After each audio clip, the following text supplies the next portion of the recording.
Hello, my lovely Dr. Erin in the house. Today I want to talk to you about this thing that I call your Nana deathbed legacy.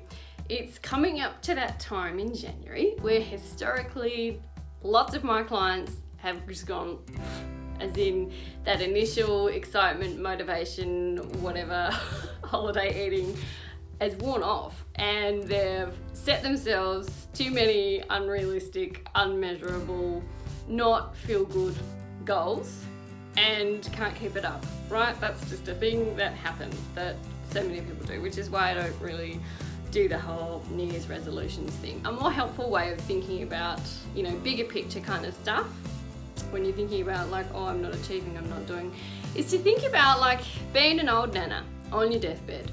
Whatever your scary age is, scary or maybe it's exciting depending on how you view death, an old age that you'd like to get to, right? So you're an octogenarian of some description and you're imagining, you've had a good life and you're lying down on your deathbed and your family and your friends are around you and you're looking back on your life and you've got like maybe great or how many great you want to add grandkids or people who look up to you in some capacity, and they're like, any last words, Nana? Like, what were you grateful for?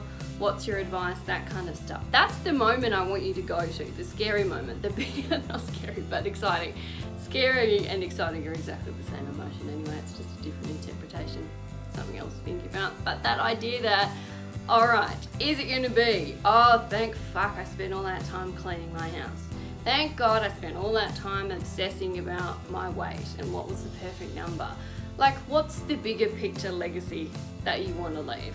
For me, a huge part of that is changing birth culture, changing workplace culture so that people in helping and healing professions, midwives, doulas, Chinese medicine practitioners, nurses, whoever they might be, stay in those roles and don't get burnt out and angry and just are like, nah, I couldn't do it, it was too hard, I just lost too much of my soul doing that. That's part of my legacy. So when I'm struggling with the like, oh, I haven't got the book done, oh, I haven't sent that email, I haven't done the thing, it's like, what is the end goal? If the end goal is always getting to me to be that bit of being the old nana on my deathbed and what am I actually grateful for, what's the legacy I want to create, work towards that. The other stuff is pretty incidental, really. Like whether you were this weight on this day or that day, whether you finished the book on this day or that day.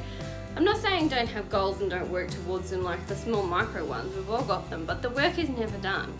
It's never done.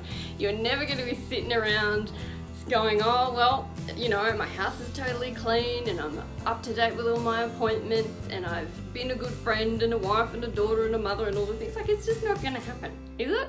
Have you ever found those moments rattling around your house where like everything is done, absolutely everything in my life is aligned, there's not a teeth cleaning that I've missed, nothing.